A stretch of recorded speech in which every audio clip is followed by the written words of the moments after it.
PG welcome see you in PG point. So first of all आपको ये बता दें कि यदि आप चैनल पर नए हैं, चैनल को सब्सक्राइब करके बेल आइकन प्रेस कर लीजिएगा और प्लेलिस्ट के सेक्शन में जाकर के चेक कर लीजिएगा। क्या चेक करना है कि सिलेबस के वीडियोस होंगे वहाँ पे आपको, और जो आपकी छूटी हुई क्लासेस हैं अगर आपने नहीं देखी हैं तो आपको उसकी प्लेलिस्ट मिल जाएगी, आप वहाँ से अपनी क्लासेस कंप्लीट कर सकते हैं। और एक बहुत ही खुशी की बात आप सभी के लिए कि आपके हमारे यानी कि आपके अपने चैनल को क्या मिल चुका है, कम्युनिटी टैब। सो कम्युनिटी टैब को टाइम टाइम पर चेक करते रहिएगा, है ना। वहाँ पे मैं क्या करूँगी, आपके इंपॉर्टेंट क्वेश्चंस पोस्ट करूँगी, ठीक है। तो वहाँ से भी आप देख सकते हैं, वोट्स कर सकते हैं। सो सारी चीज़ें आप बार बार चेक करते रहिएगा, ओके। देखिए कल हमने आपको क्या पढ़ाया था कि भारतीय दर्शन, जो भारतीय दर्शन में दो भागों में हमने विभाजित किया था। एक था आपका क्या, बताइए फटाफट से, याद है कि नहीं, सब भूल गए? जी हाँ, एकदम से। एक था आपका आस्तिक, एक था नास्तिक। तो आस्तिक के अंतर्गत क्या आता था, नास्तिक के अंतर्गत क्या आता था। जैसे जैन धर्म, बौद्ध धर्म, ये आपने किसके अंतर्गत पढ़ा था, नास्तिक के अंतर्गत। मतलब ये सिर्फ आपने ये पढ़ा था कि इसके अंतर्गत आता है। अब यही चीज़ें आपको डिटेल में पढ़नी है। कैसे, देखिए जैसे सांख्य दर्शन हो गया, वेदांत, सांख्य दर्शन, वेदांत, साथ में आपके जैन धर्म, बौद्ध धर्म, ये सब आपको डिटेल में पढ़ना है। मैं प्रॉपर आपको एक एक टॉपिक वाइज कंप्लीट करा दूंगी। उसके बाद में बस आपकी 2 यूनिट्स मिनिमम बच रही हैं और वो बहुत छोटी छोटी सी हैं। फटाफट से आपका ये पेपर कंप्लीट हो जाएगा इसी अक्टूबर मंथ में। कोशिश है कंप्लीट करने की, बस आपको साथ देना होगा, चैनल को सब्सक्राइब करना होगा। अगर आप कमेंट्स करेंगे तो हम आपकी एक दिन में 2 क्लासेस भी जल्दी ही शुरू कर देंगे, ओके। आइए शुरू करते हैं। देखिए, महर्षि कपिल ने प्रकृति का प्रतिपादन परमाणुवाद से ऊपर उठकर किया। सांख्य दर्शन के अंतर्गत संसार की विवेचना अपने परिणाम तक पहुंच गई। वर्तमान संख्या दर्शन से प्राप्त सूत्रों को विद्वान प्रामाणिक नहीं मानते। सांख्य नामकरण, देखिए अब इसका नामकरण कैसे हुआ, तो सांख्य की संख्या के आधार पर माना जाता है, क्योंकि इनके सूत्रों की संख्या का निर्धारण किया गया है। सांख्य दर्शन का तात्पर्य संपर्क या विवेक ज्ञान से है। सांख्य दर्शन मुक्ति की प्राप्ति हेतु जड़ एवं चेतन अर्थात पुरुष एवं प्रकृति के अंतर ज्ञान पर बल देता है, ठीक। कपिल की 2 रचनाएं तत्व समास और एक कौन सा आपका सांख्य सूत्र है। सांख्य दर्शन सांख्य प्रवचन के नाम से भी प्रसिद्ध है। महर्षि कपिल जी के अनुसार ईश्वर के अस्तित्व को सिद्ध नहीं किया जा सकता। सांख्य में 537 सूत्र हैं, जिनकी तत्वमास में 22 सूत्रों की विवेचना की गई है, जिस कारण से इसे सांख्य सूत्र का सूक्ष्म रूप माना जाता है। सांख्य का नामकरण उसके 25 तत्वों की संख्या पर आधारित है। भागवत में प्रस्तुत दर्शन को तत्व सांख्यान कहा गया है, जिसे स्वामी टीकाकार श्रीधर स्वामी ने तत्व गणक के नाम से पुकारा है। एक आधारभूत सांख्य होने के कारण इसको सांख्य कहा गया है। अब देखिए, डॉक्टर राधाकृष्णन जी के अनुसार क्या है कि सांख्य एक असीम जटिलता के तत्वों के रूप में प्रकृति की व्याख्या करता है, जो सदैव परिवर्तित हो रही है। अर्थात कहने का तात्पर्य ये है कि ये एक ऐसा विषय है जो किस चीज़ को एक्सप्लेन करता है, ऐसी चीज़ को एक्सप्लेन करने की कोशिश कर रहा है ये सब्जेक्ट, जो दिन पर दिन क्या है, परिवर्तनशील है। अर्थात आपकी प्रकृति यानी कि आपका नेचर, जो हम देख रहे हैं, पहाड़, नदियाँ, पर्वत, अब आप नेचर तो समझते ही हैं क्या है, तो नेचर आपका दिन प्रतिदिन क्या हो रहा है, बदल रहा है। और सांख्य ये एक ऐसा सब्जेक्ट है आपका जिसमें किसका आपको ज्ञान लेना है, तो प्रकृति का। देखिए आइए फिर जानते हैं सांख्य का साहित्य क्या है। सांख्य साहित्य में सांख्य दर्शन के प्रवर्तक कपिल मुनि के शिष्यों के नाम विशेष रूप से उल्लेखनीय है। इनके द्वारा सांख्य की सरल एवं स्पष्ट शब्दों में रचना की गई, किंतु सांख्य साहित्य विलुप्त हो गए। तत्पश्चात सांख्य दर्शन के जो प्राचीन एवं प्रामाणिक ग्रंथ प्राप्त हुए हैं, ईश्वर कृष्ण की सांख्य कारिका, सांख्य दर्शन के प्रमुख ग्रंथ सांख्य कारिका, भाग्य, वाचस्पति की तर्क यानी कौमुदी, विज्ञान भिक्षु का सांख्य प्रवचन, भाग्य एवं सांख्य संस्वर है। सांख्य दर्शन के रहस्यों के सूत्रों में प्रतिपादित किया गया था। इन सांख्य सूत्रों की संख्या कितनी है, तो 537 है। ये आपको याद रखना है। जब आप एग्जाम टाइम में इसको हाईलाइट करेंगे तो ये आपके एग्जामिनर पे एक अलग इम्पैक्ट डालेगा, ठीक है। फिर देखिए, सांख्य दर्शन तथा तत्व, सांख्य फिलॉसफी क्या है और उसके एलिमेंट्स क्या है। वस्तुतः सांख्य दर्शन एक मनोवैज्ञानिक दर्शन है। कैसा है? तो मनोवैज्ञानिक दर्शन है जिसका संबंध किससे है? भौतिक जगत के तत्व से, यानी कि भौतिक जगत, फिजिकल, जो आप नेचर ये देख रहे हैं, यही सारा स्थूल जगत के तत्वों से नहीं है। यह द्वैत मूलक दर्शन है जिसके अनुसार प्रकृति एवं पुरुष दो प्रकार के तत्व हैं। ठीक, पुरुष एवं प्रकृति स्वयं के अस्तित्व हेतु परस्पर निरपेक्ष हैं। वस्तुतः पुरुष शरीर, मन तथा इंद्रिय रूप से भिन्न है। यह नियम अनुसार है तथा जिसमें जितनी बुद्धि होती है वह उतना ही सूक्ष्म विचार कर सकता है। इसी प्रकार प्रकृति विश्व का आदि कारण तथा स्वरूप है तथा क्रम अनुसार एवं जड़ वस्तु के रूप में विद्यमान है। प्रकृति परिवर्तनशील है तथा उसका उद्देश्य केवल मानव का सर्वांगीण विकास करना है। प्राकृतिक गुणों की रूपरेखा इस प्रकार है। कैसी है? आइए जानते हैं। ये है आपकी प्राकृतिक गुणों की रूपरेखा की। प्राकृतिक शाश्वत रूप से जड़ एवं सांख्य है। सत्य, रज एवं तम प्रकृति के तीन गुण हैं। कौन कौन से? सत्य, रज और तम। पुरुष सचेतन एवं अनेक हैं तथा जगत की उत्पन्नता का कारण पुरुष संयोग प्रकृति ही है। पुरुष की 10 इंद्रियां, मन तथा 5 महाभूत की विकृति है या किसी अन्य तत्व के कारण न होकर कार्य है। प्रकृति एवं मन पुरुष के संयोग से सर्वप्रथम जिस तत्व की उपलब्धि होती है उसे बुद्धि तत्व की संज्ञा दी जाती है। वृद्धि ही ऐसा तत्व है जिसे सत्व प्रधान अहम तथा तम प्रधान अहम की उत्पत्ति हुई है। देखिए, सांख्य दर्शन की तत्व मीमांसा। आइए जानते हैं मेटाफिजिक्स ऑफ सांख्य दर्शन। सांख्य दर्शन के मूल तत्व प्रकृति तथा पुरुष हैं। कौन है? कौन है मूल तत्व? ये बताइए। तो एक आपका नेचर और एक आपका ह्यूमन बीइंग। इन दोनों में संयोग की क्षमता है जिसके फलस्वरूप विकास का प्रारंभ होता है। विकास का ये क्रम निरंतर जारी रहता है। प्रति संचार में पुरुष एवं प्रकृति का संयोग टूट जाता है परंतु दोनों की सत्ता बनी रहती है। सांख्य दर्शन में 3 प्रकार के दुख को माना गया है। कौन कौन से दुख हैं? देखिए, ये आध्यात्मिक, अधिभौतिक तथा अधिवैदिक प्रकार के हैं। इन दुखों से मुक्ति प्राप्ति हेतु मुख्य साधन तत्व ज्ञान है। ईश्वर कुंठा में दुख जय के नाम से उपरोक्त तीनों प्रकार के दुखों का वर्णन किया गया है। दुख पूर्ण का विनाश अव्यक्त तथा इन तीनों दुखों के विवेक से ही होता है। देखिए, सांख्य दर्शन की ज्ञान मीमांसा क्या है? इस प्रकार इस संपूर्ण संसार के विषय का ज्ञान हमें अपनी इंद्रियों के माध्यम से होता है। ये इंद्रियां चक्षु इंद्रियां, श्रवण इंद्रियां, घ्राणो इंद्रियां और उसके बाद में त्वग इंद्रियां हैं जिनके द्वारा विभिन्न विषयों का ज्ञान ग्रहण किया जाता है। मन के सांख्य में 11वीं इंद्री माना जाएगा। मन एक ऐसी इंद्री है जो ज्ञान इंद्री एवं कर्म इंद्री दोनों है तथा यह दोनों प्रकार की इंद्रियों को अपने स्वयं के कार्यों में प्रवृत्त करता है।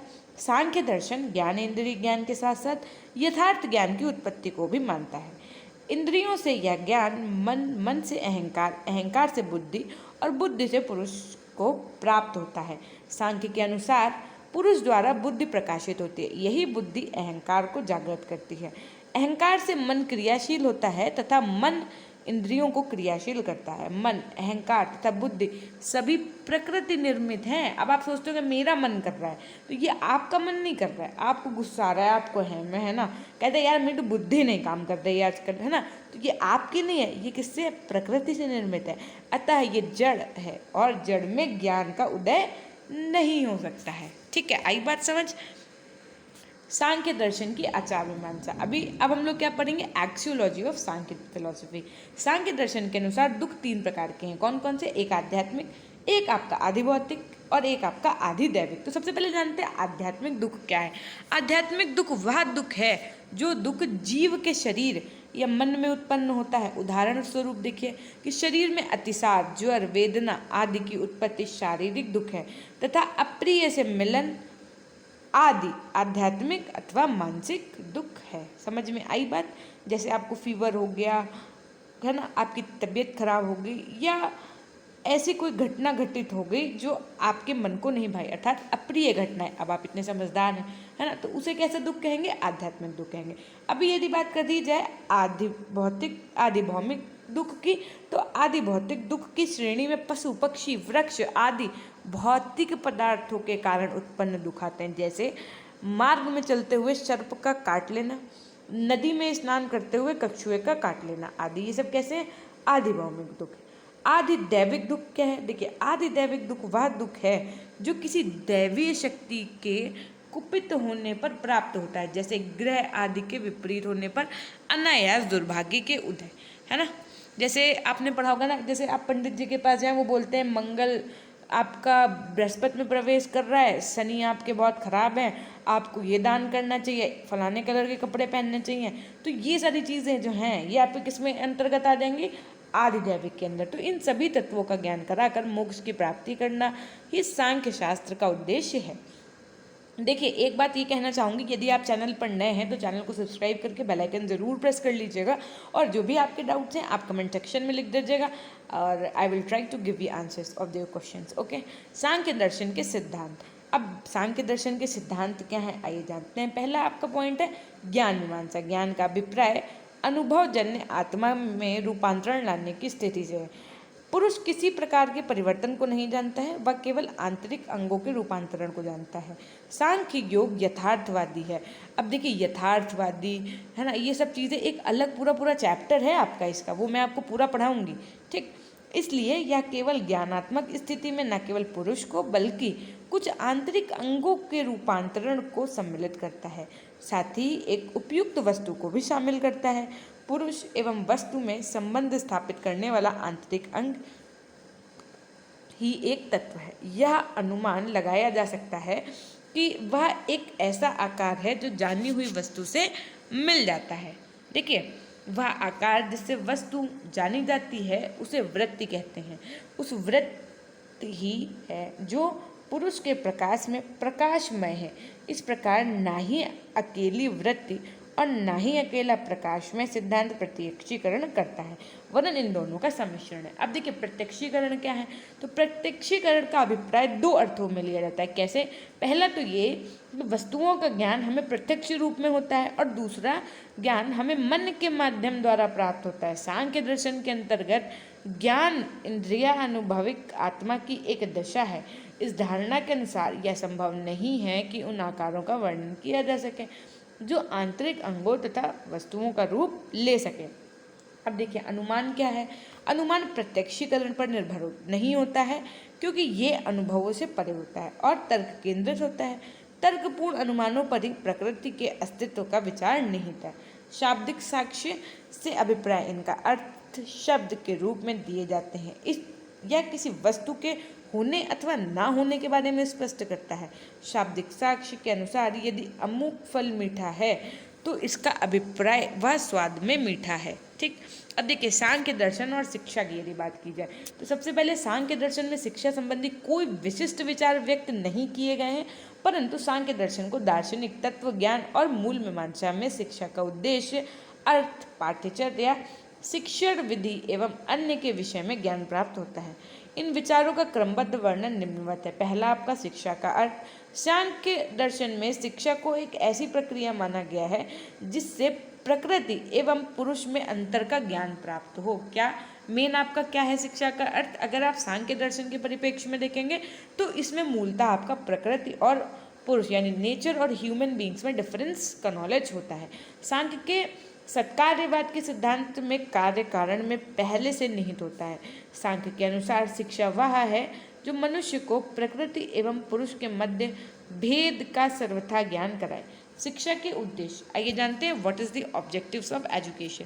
मनुष्य जीवन का अंतिम लक्ष्य मोक्ष प्राप्त करना है, और शिक्षा ही वह साधन है जो उसे मुक्ति मार्ग पर ले जाएगी, क्योंकि शिक्षा का उद्देश्य ज्ञान द्वारा व्यक्ति एवं प्रकृति के भेद को प्रत्यक्ष करना है। व्यक्ति का संपूर्ण विकास दुखों से मुक्त तथा योग साधना है। नैतिक आचरण के लिए शिक्षा को महत्वपूर्ण बताया गया है। सांख्य दर्शन की शिक्षा के उद्देश्य निम्न प्रकार हैं। कैसे? कि व्यक्ति का संपूर्ण मानसिक विकास, शारीरिक विकास के साथ साथ उसकी समस्त इंद्रियों का विकास करना, मानसिक विकास के द्वारा मन तत्व विचार को उत्तरोत्तर विकसित करना, भावनात्मक विकास के अंतर्गत अहंकार तत्व का विकास, अहम में सत्य की प्रधानता का विकास करना, बुद्धि तत्व इंद्रियों को दासता से हटाना, पुरुष की अनुभूति में संलग्न करना बौद्धिक विकास का उद्देश्य है। सत्य, अहिंसा, अस्तेय, ब्रह्मचर्य आदि इसके नैतिक विकास के उद्देश्य है। यहाँ बाकी सब तो आपको पता होगा। अस्तेय का मतलब होता है चोरी ना करना। ठीक, ये मैंने आपको बता दी, लिख लीजिएगा अगर आपको नहीं समझ में आया तो। ठीक, इतनी बात समझ में आ गई। अब देखिए, शिक्षा की पाठ्यचर्या की यदि बात करें तो क्यूरिकुलम ऑफ एजुकेशन, पाठ्यचर्या के अनुसार ही उद्देश्य निर्धारित होते हैं। सांख्य दर्शन मनुष्य के भौतिक और आध्यात्मिक दोनों पक्षों को सत्य मानता है। देखिए यहाँ पे दोनों पक्षों को सत्य मानता है। इनके अनुसार पाठ्यचर्या में पदार्थ एवं आत्मा दोनों से संबंधित ज्ञान एवं क्रियाओं को स्थान देना चाहिए। सांख्य मानव विकास क्रम के अनुसार भिन्न भिन्न आयु वर्ग के लिए भिन्न भिन्न पाठ्यचर्या के प्रावधान को महत्व देता है। सांख्य के अनुसार शिशु काल में बालक के मनो इंद्रियों, कर्म इंद्रियों एवं ज्ञान इंद्रियों के विकास पर बल दिया जाना चाहिए, क्योंकि इस अवस्था में बालक की ये इंद्रियां तीव्र गति से विकसित होती हैं। उनके विकास के लिए उचित पर्यावरण की आवश्यकता होती है। सांख्य बाल्यकाल में के मनोविज्ञान से भी अवगत है, इसलिए वह बालक को के अंतःकरण, मन, अहम और बुद्धि के विकास को महत्व देता है। सांख्य के अनुसार बालक के विकास एवं प्रतिक्षण की प्रक्रिया निरंतर चलती रहनी चाहिए और इसके साथ साथ मन, अहंकार और बुद्धि का विकास भी होना चाहिए। पाठ्यचर्या के अंतर्गत भाषा, साहित्य, सामाजिक विषय, पदार्थ ज्ञान और गणित को सम्मिलित करना चाहिए। ये किसके अनुसार है? तो सांख्य दर्शन के अनुसार। अब शिक्षण विधि कौन कौन सी होती है, यानी कि आपके टीचिंग मेथड्स। सांख्य दर्शन ज्ञान मीमांसा का दर्शन है। इसमें ज्ञान के स्रोत से संबंध में मनोविज्ञान की विधियों को महत्व दिया जाता है। सांख्य दर्शन के तत्वों की प्रकृति भौतिक तथा आध्यात्मिक दोनों प्रकार की होती है, इसलिए सांख्य दर्शन शिक्षण विधियों में दोनों प्रकार की भौतिक तथा आध्यात्मिक विधियों को प्रयुक्त किया जाता है। इसमें शिक्षण की प्रमुख 3 विधियाँ कौन कौन सी? एक तो आपकी प्रत्यक्ष विधि, एक आपकी अनुमान विधि, तीसरा आपकी शब्द विधि। प्रत्यक्ष विधि द्वारा ज्ञान इंद्रियों तथा कर्म इंद्रियों को क्रियाशील बनाया जाता है, जिससे अनुमान और प्रत्यक्षीकरण का अवसर मिलता है। अनुभव विधि में इंद्रियों से परे चेतना, जिसमें अनुभूति के लिए अवसर दिया जाता है, इसमें भावात्मक पक्ष प्रधान होता है। शब्द विधि में दृष्टांतों, उदाहरणों का उपयोग किया जाता है, जिससे ज्ञान की प्रामाणिकता सिद्ध होती है। ठीक, अब नेक्स्ट पॉइंट देखिए, गुरु शिष्य की भूमिका। ये बहुत इंपॉर्टेंट है, इसीलिए तो आप मेरे पास हैं, है ना, क्योंकि टीचर और स्टूडेंट्स का जो रोल होता है वो बहुत इंपॉर्टेंट होता है। सांख्य दर्शन के अनुसार शिक्षक का अपने विषय पर स्वामित्व होना चाहिए। प्रकृति, पुरुष तथा जगत संबंधी ज्ञान और उनके भेद को स्पष्ट करने की योग्यता होनी चाहिए। गुरु द्वारा शिष्य को नैतिक आचरण का प्रशिक्षण देना चाहिए और उसे अनुशासन में रहने का उपदेश भी देना चाहिए। गुरु का आत्मज्ञान शिष्य को सद्मार्ग पर ले जाने वाला होता है। ठीक, अनुशासन क्या है? तो देखिए यहाँ पे गुरु का क्या बताया गया है, इम्पोर्टेंस, कि आपके जीवन में गुरु की इम्पोर्टेंस क्या है। गुरु का लक्ष्य ये होता है कि वो अपने प्यूपिल का अर्थात अपने बच्चों को, कहने का तात्पर्य स्टूडेंट्स को, शिष्य को सद्मार्ग यानी सच्चे मार्ग पर ले जाए और उसको अपने लक्ष्य पर जाने तक प्रेरित करता रहे और अल्टीमेटली गोल को वो अपने प्राप्त कर सके। ऐसी उसे शिक्षा, ऐसी उसे मोटिवेशन देना चाहिए। डिसिप्लिन, सांख्य यानी अनुशासन। सांख्य तथा योग दर्शन दोनों एक दूसरे के पूरक होते हैं। योग अभ्यास के लिए अनुशासन पहली आवश्यकता है। इसके लिए अष्टांग योग मार्ग को, यम को विशेष महत्व दिया गया है। यम शब्द का अर्थ है मन, वचन तथा क्रम का संयम।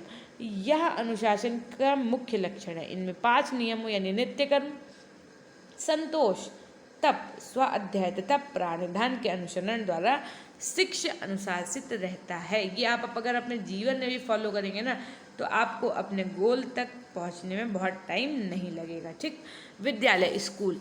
सांख्य दर्शन और योग दर्शन समकालीन हैं। इनके विकास के समय विद्यालयों का स्वरूप विकसित नहीं हुआ था। योग की शिक्षा एवं अभ्यास गुरु अपने शिष्य को अपने घरों तथा आश्रमों में दिया करते थे।